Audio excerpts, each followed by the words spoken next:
تلخ بات نہیں کرنا چاہتی، بنتا نہیں ہے، میرا مشکل حالات ہوں یا ہماری گورنمنٹ ہو، ہم نے اتحاد کبھی اس طرح نہیں چلائے لوگوں کی تذلیل کر کے۔ معافی مانگنے سے کوئی کسی میں کم، کسی کی عزت میں، عزت نفس میں کمی نہیں آتی۔ آپ کی ریڈ لائن کراس ہو جاتی ہے اور وفاقی ہماری لیڈرشپ پہ ایسی انگلی اٹھتی ہے کہ مجھے بھی شرم آتی ہے ریپیٹ کرتے ہوئے چیئرمین صاحب، ہم تقسیم اور نفرت کی سیاست میں یقین نہیں رکھتے، تو ہم سے تقسیم اور نفرت مزید نہ کروائیں۔ اگر آپ وہاں کے امداد دینا چاہتے ہیں ہماری فلاح میں تو موسٹ ویلکم، لیکن کوئی صوبہ کسی کی جاگیر نہیں ہے۔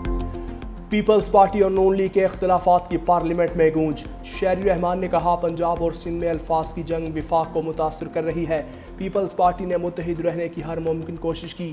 معافی مانگنے سے کسی کی عزت کم نہیں ہوتی، کوئی صوبہ کسی کی جاگیر نہیں۔ پیپلز پارٹی کو تحفظات ہیں۔ سیلاب سے 65 لاکھ لوگ متاثر ہوئے۔ پی پی سینیٹرز کا احتجاج، سینٹ سے واک آؤٹ۔ وزیر قانون اعظم نذیر تارڑ کی ایوان کا ماحول ٹھنڈا کرنے کی کوشش۔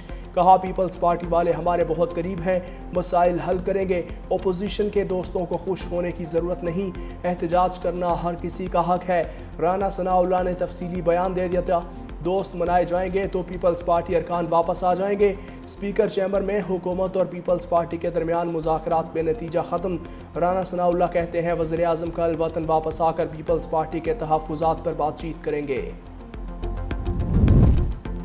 پیپلز پارٹی نون لیگ اختلافی میچ میں تھرڈ امپائر کی انٹری۔ تحریک انصاف کے رہنما بیرسٹر علی ظفر بولے دونوں پارٹیاں ڈٹائی سے مقابلہ کر رہی ہیں کہ ہمیں ٹرافی دو، میں آپ کو جھوٹ، لالچ، بے حسی اور نااہلی کی ٹرافی دیتا ہوں۔ سیلاب سے بڑے پیمانے پر نقصان ہوا ہے اور یہاں واک آؤٹ ہو رہا ہے۔ دونوں پارٹیاں صرف دکھاوے کی سیاست کر رہی ہیں، پوری قوم تکلیف میں ہے، بچے کھلے آسمان کے نیچے سونے پر مجبور ہیں۔ اگر عوام میں پروٹوکول کے بغیر جائیں گے تو حالات نظر آئیں گے۔ پنجاب میں 4700 سے زائد گاؤں ابھی بھی زیر آب ہیں۔ کسانوں نے جو گندم بچائی تھی وہ بھی پانی میں بہہ گئی۔ کام پر نہیں، پریس کانفرنسز پر پوائنٹ سکورنگ ہو رہی ہے۔ عوام مشکلات میں گھری ہے اور یہ ایک دوسرے سے ناراض ہو رہے ہیں۔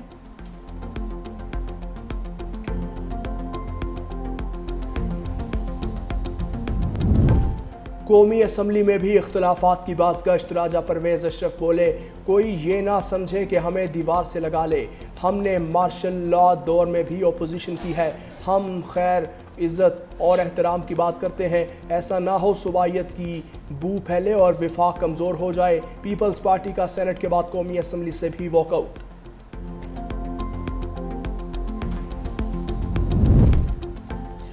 مفاہمت کے بادشاہ، اختلافات ختم اور اتحاد ریسکیو کروانے آگے ہیں۔ صدر مملکت آصف علی زرداری کا وزیر داخلہ محسن نقوی کو فون۔ سندھ اور پنجاب کے درمیان چلنے والی کشیدگی پر تبادلہ خیال۔ صدر مملکت نے وزیر داخلہ کو فوری طور پر کراچی طلب کر لیا۔ دونوں صوبائی حکومتوں کے درمیان ہونے والی کشیدگی کو کم کرنے کے لیے مشاورت کی جائے گی۔ پیپلز پارٹی نے عظمیٰ بخاری کے الزامات کی وضاحت مانگ لی۔ سعید غنی نے کہا وزیر اعظم شہباز شریف بتائیں بلاول نے ان کے خلاف کیا سازش کی۔ بلاول بھٹو نے بطور وزیر خارجہ پاکستان کو تنہائی سے نکالا، اس وقت تو وزیر اعظم تعریفیں کرتے نہیں تھکتے تھے۔ وزیر اعظم اب پنجاب کی حکومت کو جھوٹا قرار دیں گے یا بلاول کی تعریف کریں گے؟ مزید کہا وفاقی حکومت کو قانون سازی میں ہمارے ووٹوں کی ضرورت ہے، نہیں چاہتے ہمارے حکومت سے نکلنے کے بعد بحرانی کیفیت پیدا ہو۔ مسلم لیگ نون کے لوگوں پر فارم 47 کے الزامات ہیں، پیپلز پارٹی کے کامیاب ارکان پر ایسا کوئی الزام نہیں۔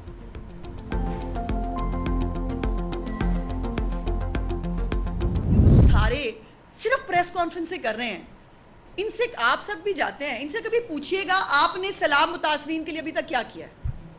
کبھی ان سے پوچھیں ایک دھیلے کی کوئی امدادی کارروائی کو کسی کے ساتھ کھڑا ہونا ہو، سیاست کرنا اور ایک آفت کے اوپر گھٹیا جو ہے وہ پلاننگ کے ساتھ سیاست کرنا نہیں کہتے تو کیا کہتے ہیں؟ صرف باتیں کر سکتے ہیں اور باتیں کیے چلے جا رہے ہیں بٹ ٹائم نہیں ہے پنجاب کے پاس جو ہے وہ اس قسم کی سستی جو ہے اداکاری کرنے کے لیے اور سستے جو ہے یہ کارنامے کرنے کے لیے بہت کام ہے۔ سیلاب کے لوگوں کو اس وقت ری ہیبلیٹیشن کی ضرورت ہے۔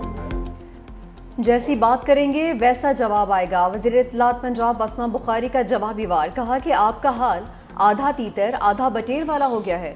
وہ ہمارے اتحادی ہیں، ہم ان کا بڑا احترام کرتے ہیں، لیکن کراچی اور لاہور کا فرق کوئی راکٹ سائنس نہیں ہے، سب کے سامنے ہے۔ آپ کے پاس ان کی بات کرنے کے لیے کچھ نہیں ہے، آپ نے ساری سیاست پنجاب کے کندھے پر چڑھ کر کرنی ہے۔ آئیے آپ کو بہاولپور، ملتان، لودھنا، رحیم یار خان، ڈی جے خان دکھاؤں۔ میں آپ کو اپنے ساتھ ان جگہوں کی سیر کروانا چاہتی ہوں۔ آپ مجھے کشمور لے چلیے، نواب شاہ، گڑھی خدا بخش لے چلیے کہ آپ نے کیا کیا ہے۔ اسما بخاری کا 17 اکتوبر سے سیلاب متاثرین میں امدادی چیکس تقسیم کرنے اور سول ڈیفنس ملازمین کی تنخواہ میں 15,000 روپے اضافے کا اعلان۔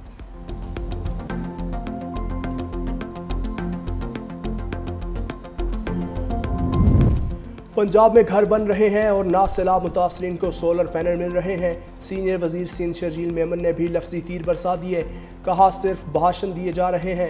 سندھ حکومت 21 لاکھ گھر بنا رہی ہے، ہمارا کام آپ کو کھٹکتا ہے۔ سیلاب متاثرین کی محرومیوں پر سیاست کرنا نہ صرف افسوسناک ہے بلکہ انتہائی شرمناک رویہ ہے۔ ہمارا مطالبہ صاف اور سیدھا ہے کہ سیلاب متاثرین کی عملی مدد کریں، صرف بیانات اور تصویریں نہ بنوائیں۔ جنوبی پنجاب کے لوگ پنجاب حکومت کو پکار رہے ہیں۔ حکومت کی ترجیحات فوٹو سیشنز اور دکھاوے تک محدود ہیں۔ خودارہ کیمرے ایک طرف رکھو، سیلاب متاثرین کی مدد کو پہنچو۔ ہمیں عوامی خدمت کے لیے چھٹی کے دنوں کا انتظار نہیں کرنا پڑتا۔ ہم اتوار ہو یا کوئی اور دن ہر وقت عوام کے درمیان اور ان کے مسائل حل کرنے کے لیے موجود ہیں۔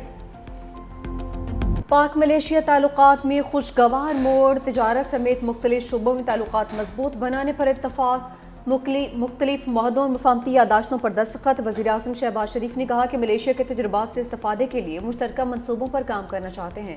پاکستان سے 20 کروڑ ڈالرز مالیت کے حلال گوشت کی برآمد کے فیصلے کا خیر مقدم کرتا ہوں۔ حلال گوشت کی تجارت کو وقت کے ساتھ آگے بڑھائیں گے۔ ملیشیا کو اپنا دوسرا گھر بھی قرار دیا۔ ملیشیا کے وزیراعظم انور ابراہیم بولے، خطے میں استحکام کے لیے پاک بھارت امن بہت ضروری ہے۔ دہشت گردی کے خاتمے کے لیے پاکستان سے ہر ممکن تعاون کریں گے۔ تجارت سمیت تمام شعبوں میں تعاون کو فروغ دے رہے ہیں۔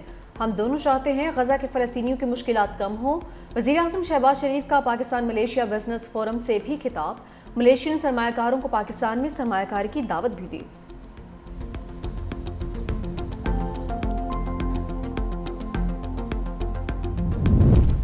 شہباز شریف مہمان، انور ابراہیم میزبان۔ وزیر اعظم شہباز شریف کی پرائم منسٹر آفس آمد پر ملیشین ہم منصب کا پرتپاک استقبال۔ دونوں رہنما ایک دوسرے سے گلے ملے۔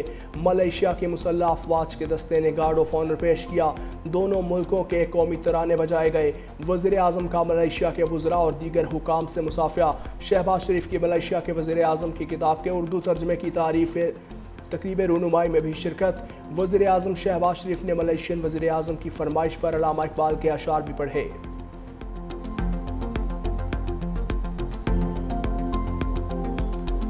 علامہ Iqbal says, ladies and gentlemen, my brothers and sisters, خودی کو کر بلند اتنا کہ ہر تقدیر سے پہلے خدا بندے سے خود پوچھے، بتا تیری رضا کیا۔ غزہ پر چھائے جنگ کے بادل چھٹنے کی امید۔ حماس، اسرائیل، امریکہ اور قطر کے درمیان امن منصوبے پر مذاکرات آج شرم الشیخ میں ہوں گے۔ حماس کی مذاکراتی ٹیم دوحہ سے مصر پہنچ گئی۔ قطری وفد بھی شریک ہوگا۔ اسرائیلی وفد آج پہنچے گا۔ امریکی صدر نے اپنے داماد جیریڈ کشنر اور نمائندہ خصوصی اسٹیو وٹکوف کو مصر بھیج دیا۔ دوسری جانب اسرائیلی آرمی چیف نے دھمکی دی ہے کہ اگر حماس سے مذاکرات ناکام ہوئے تو غزہ میں لڑائی دوبارہ شروع کر دی جائے گی۔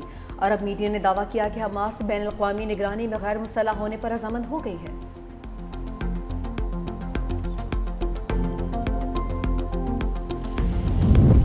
اگر حماس نے اقتدار میں رہنے کا فیصلہ کیا تو اس کا وجود مٹا دیا جائے گا۔ امریکی صدر ڈونلڈ ٹرمپ کی حماس کو دھمکیاں۔ امریکی میڈیا کو انٹرویو میں صدر ٹرمپ نے کہا، جلد معلوم ہو جائے گا کہ حماس معاہدے میں سنجیدہ ہے یا نہیں۔ غزہ امن منصوبے میں معمولی تبدیلیاں ممکن ہیں، سب فریق متفق ہیں۔ امریکی وزیر خارجہ مارکو روبیو کہتے ہیں، ابھی غزہ جنگ ختم نہیں ہوئی۔ حماس کی تحلیل اور اسلحے کی واپسی کا مرحلہ سب سے مشکل ہوگا۔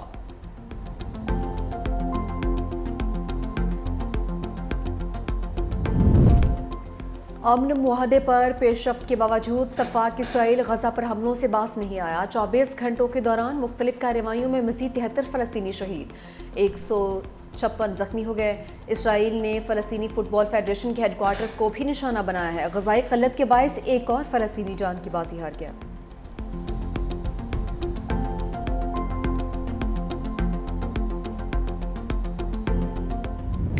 فلوٹیلا سے گرفتار کیے گئے مزید 29 سماجی کارکن رہا، ڈیپورٹ کیے گئے افراد کی تعداد 170 ہو گئی۔ رہائی پانے والے سماجی کارکنان کا اسرائیل کی جانب سے ظلم و ستم کا انکشاف، کہا قید کے دوران خوراک اور ادویات سے محروم رکھا، سامان اور رقم بھی ضبط کر لی گئی۔ اسرائیلی قید کے دوران اٹلی کے شہری نے اسلام قبول کر لیا۔ دوسری جانب سابق سینیٹر مشتاق احمد کی رہائی کی کوششیں جاری۔ ترجمان دفتر خارجہ کے مطابق اردن کی مدد سے چند روز میں تمام پاکستانیوں کی واپسی کا امکان ہے۔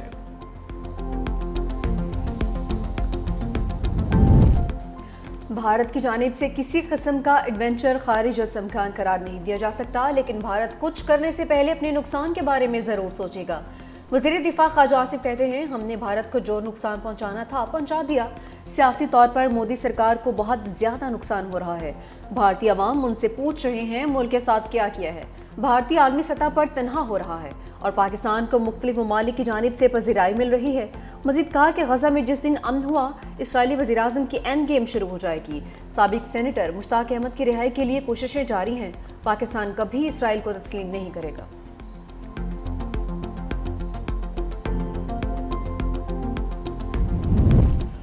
بانی پی ٹی آئی سے بیرسٹر سیف اور مشال یوسف زئی کی ملاقات، خیبر پختونخوا حکومت کی کارکردگی، پارٹی اختلافات پر مشاورت۔ علی امین گنڈاپور نے بانی کی ہدایت پر عمل درآمد کے حوالے سے بھی پیغام بھجوایا۔ بانی پی ٹی آئی کی رہائی کی حکمت عملی پر بھی تبادلہ خیال۔ بیرسٹر گوہر کہتے ہیں، میری آج بانی پی ٹی آئی سے ملاقات نہیں ہو پائی، امید ہے کل ملاقات ہوگی۔ رپورٹ کے مطابق پاکستان میں 24 لاکھ کیسز التوا کا شکار ہیں۔ بانی پی ٹی آئی کا کیس بھی ان کیسز میں شامل ہے۔ ہماری درخواست ہے کہ دیگر مقدمات کی طرح بانی کے کیسز بھی چلائے جائیں۔ بانی کا اکاؤنٹ جیل سے نہیں باہر سے چلتا ہوگا۔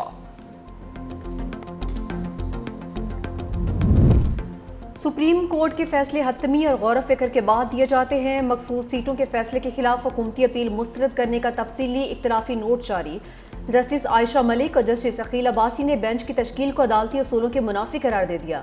لکھا، جب اصل مقدمہ 13 رکنی بینچ نے سنا تھا تو ان میں سے 5 ججز موجودہ بینچ میں شامل نہیں ہیں۔ موجودہ بینچ میں شامل نہ ہونے والے ججز میں فیصلے کے مصنف جج بھی شامل نہیں۔ مسلم لیگ نون، پیپلز پارٹی اور الیکشن کمیشن کی نظر ثانی درخواستیں مسترد کی جاتی ہیں۔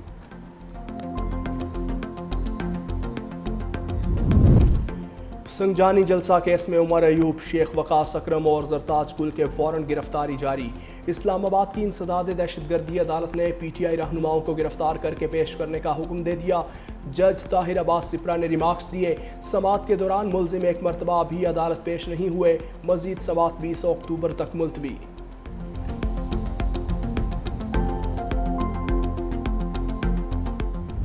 پنجاب کی فضاؤں پر گہرے سرمئی بادلوں کا سٹاپ، لاہور سمیت صوبے کے مختلف شہروں میں کہیں ہلکی کہیں تیز بارش۔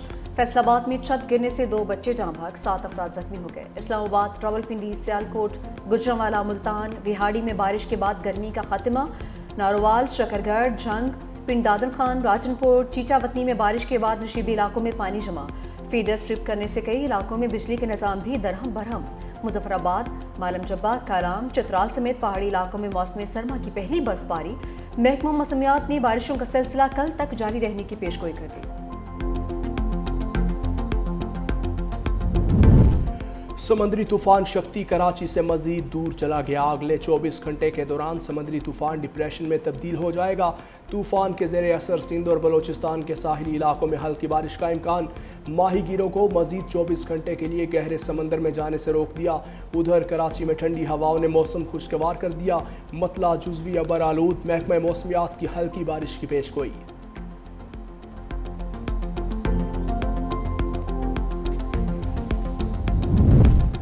جلال پور پیروالا کے سیلاب متاثرین کی مشکلات میں اضافہ، تیز بارش کے بعد گلیاں، محلے اور سڑکیں پھر پانی میں ڈوب گئیں۔ نشیبی علاقوں میں پانی جمع ہونے سے شہریوں کو مشکلات۔ ادھر پی ڈی ایم اے نے دریاؤں کے بہاؤ میں اضافے کا الرٹ جاری کر دیا۔ منگلا اپ سٹریم میں درمیانے درجے کے سیلاب کا خدشہ، گنڈا سنگھ والا پر نچلے درجے کے سیلاب کا امکان۔ ڈی جی عرفان علی کاٹھیا کے صوبہ بھر کے کمشنرز اور ڈپٹی کمشنرز کو الرٹ رہنے کی ہدایات۔